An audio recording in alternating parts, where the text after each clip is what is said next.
Okay, so earlier today, Warner Brothers dropped the trailer for Joker, and everyone has been losing their mind. All the articles have been written up. Oh my God, it's a character study into the Clown Prince of Crime. This is the greatest thing ever. I love it. I wasn't wowed by it. I have a whole video about why I wasn't wowed by it. You guys can go check that one out.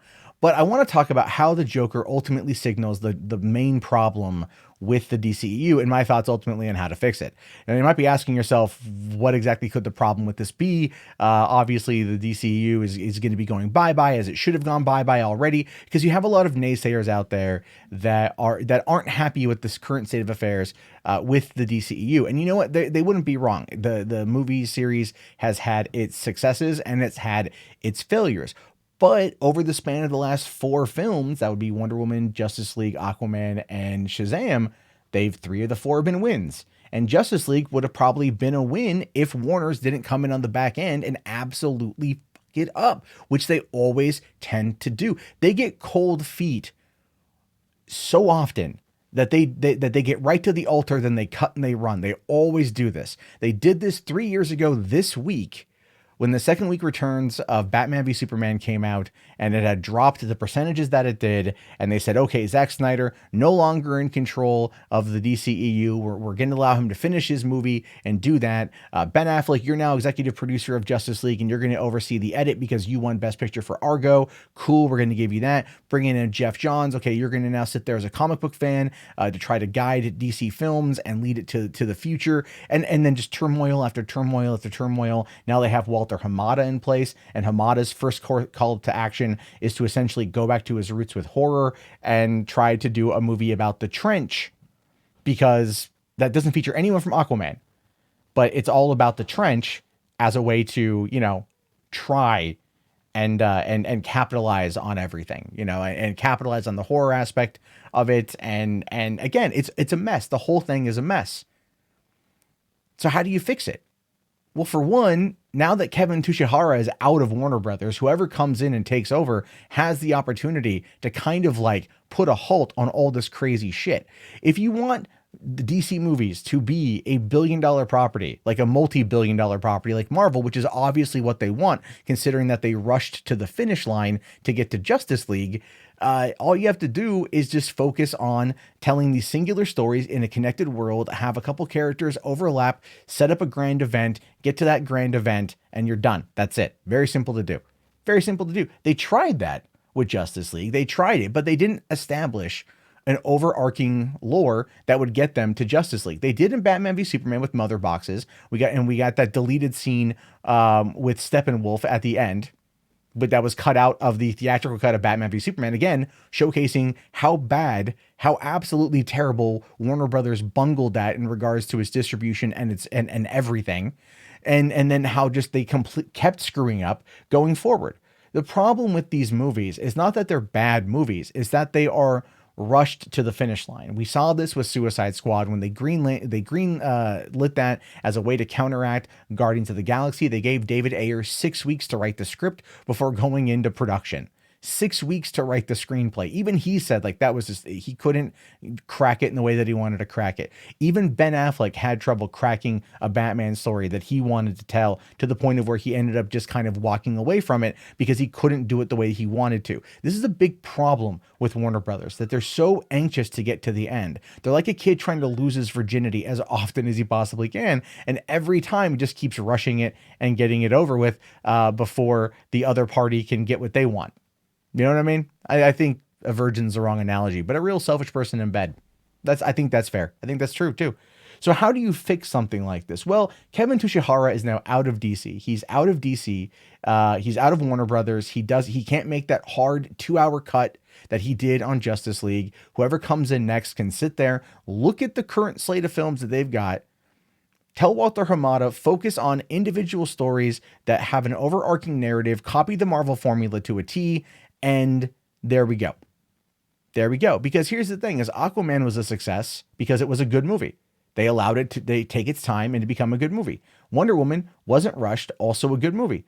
Shazam is a great movie because it also knew what it wanted to be. They need to bring in filmmakers who understand these characters and want to tell these stories. But you can also have a producer like Feige that does kind of control the narrative of where to go. Marvel is like a machine with Feige very much being the conductor of it. He tells it where he wants it to go. He's got a plan that he wants to get to, and better or for worse, it ends up getting there every single time. Captain Marvel just crossed $1 billion today. There's a reason why the movies have been the success that they are. That leadership is not there at DC, and it can be. It can be, and it has an opportunity now to actually do that. But the thing is, though, is by doing these offshoot movies like The Joker, telling these elsewhere stories is a problem. And the reason why it's a problem is because they released the trailer today, which means it's going to be in cinemas on Friday before Shazam. So kids are going to go see this movie with their parents, with their families, because that is the target demographic. That is the key audience here. And they're going to see the trailer for this movie. And they're going to think, oh, the Joker fights Batman. Batman's part of Shazam's world. This means this Joker is going to be in this movie series too. No, it's not. It's an Elseworld story. It's going to confuse the audience. And that's only going to further dilute the property.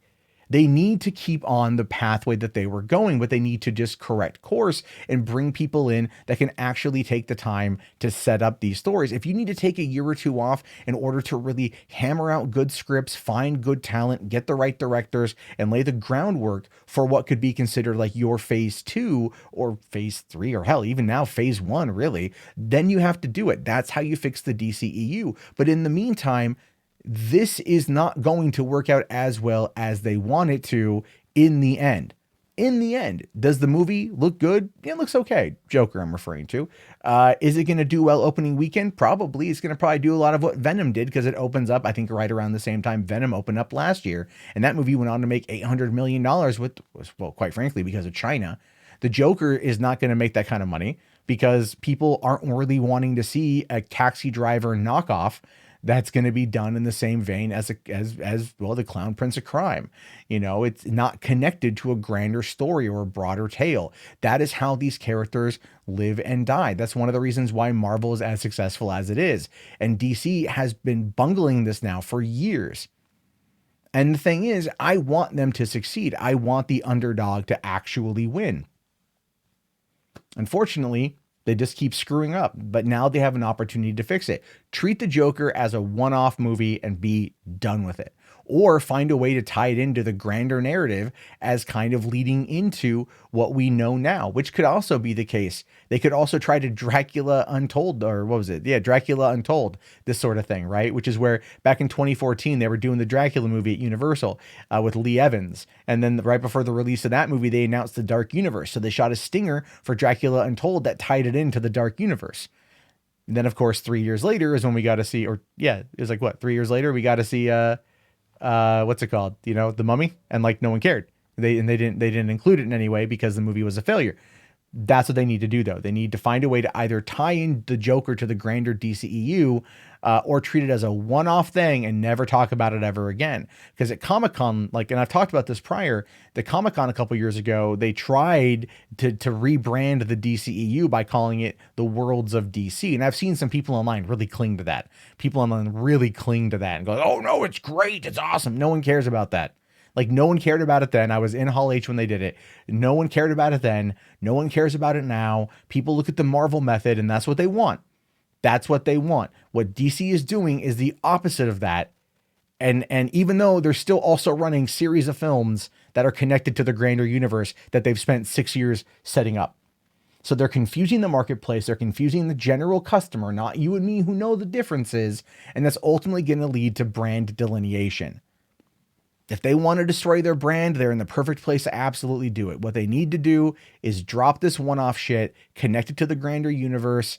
Don't treat it as Elseworlds, because nobody wants that in regards to film. You want to do that in regards to animation? Do it in regards to animation. If you want to jump all this money for feature films, it better be a connected universe. It better have a person who's running it from the head, who knows what they're doing, and a person who can actually bring people to see these movies and be marketed well, because that's a whole other argument too.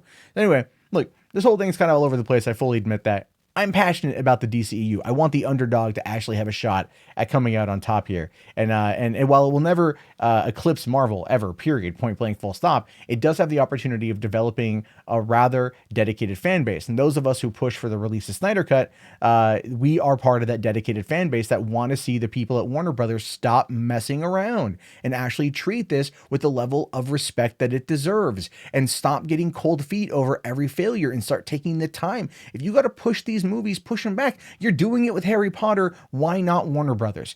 I mean, why not DC Films, right? Justice League should have been a $2 billion movie. No one's going to disagree on that one. It topped out at it topped out at 650 million worldwide. That is on the failings of the people at Warner Brothers, at DC Films, who overproduced it,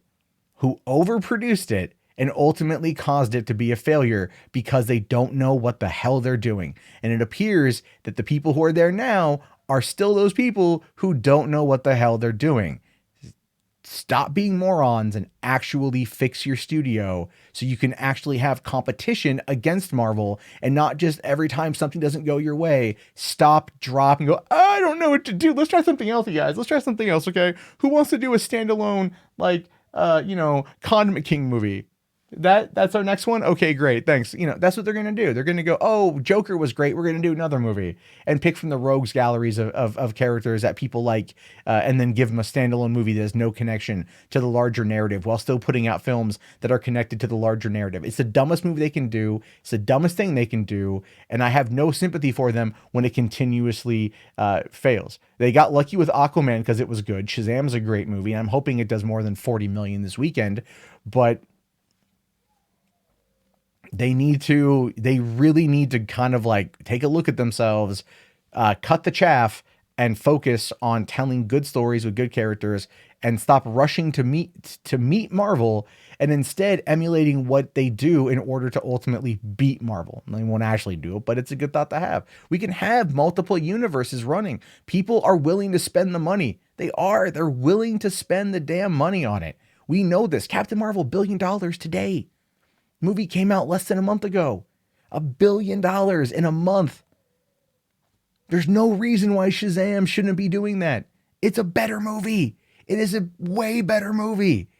This is your problem. This is why I get frustrated with DC. But anyway, my rant is over. My rambling is done. Your thoughts, write them below. Toss it like if you want. I'll talk to you all later. Have yourself a great day. And